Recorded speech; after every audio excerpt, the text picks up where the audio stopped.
पिछले 4-5 रोज से ईरान के अंदर काफी उथल पुथल मची हुई है और इस बीच में अमेरिका ने एक तरीके से कह दिया है, डोनाल्ड ट्रंप ने कह दिया है कि वो हमला भी कर सकते हैं ईरान के ऊपर। और दूसरी तरफ ईरान ने, खामेनेई ने एक सीधा मैसेज भिजवा दिया है कि अगर आप हमला करना चाहते हैं, अगर आप हमें जंग के लिए आजमाना चाहते हैं तो आप ये करके भी देख लीजिए। यानी ईरान का अमेरिका को दो टूक जवाब है और ईरान सीधे तौर पर कह रहा है कि जो आपको करना है आप करके देख लीजिए, हम आपके गद्दार भाड़े के टट्टुओं से डरने वाले नहीं। ये जो लाइन निकल करके सामने आई है, गद्दार भाड़े के टट्टुओं से डरने वाले नहीं है, ये दरअसल इसलिए निकल करके सामने आई है क्योंकि पिछले कई रोज से लगातार ईरान के अंदर प्रदर्शन हो रहे हैं, विरोध प्रदर्शन हो रहे हैं।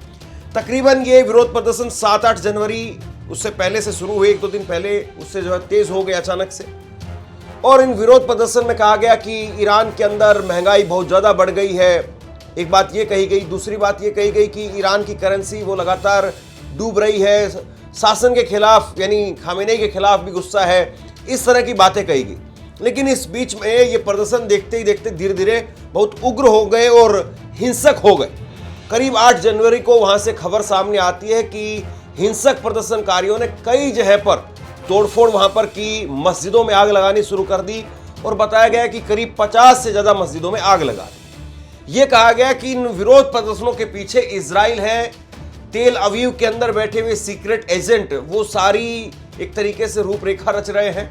अमेरिका इसके पीछे है, इजराइल इसके पीछे है और मोसाद ने अपने लड़ाकों को भेजा है, मोसाद ने इन लोगों को ट्रेनिंग करके भेजा है कि किस तरीके से आप जाइए वहां पर, जाकर के वहां पर ईरान के अंदर तोड़फोड़, हंगामा, उथल पुथल शुरू कर दीजिए। और यह भी बताया जा रहा है कि ईरान के ऊपर जिस तरीके से इस वक्त में हमला हो रहा है और ये अंदरूनी जो हमला किया जा रहा है, इसके पीछे जो बड़ी ठोस वजह है वो यही है कि सबसे पहले ईरान को डिस्टर्ब किया जाए, ईरान के अंदर विरोध प्रदर्शन शुरू हो जाए, फिर विद्रोह एक तरीके से होने लगे और उसके बाद में इजराइल, अमेरिका ईरान के ऊपर हमला कर दे।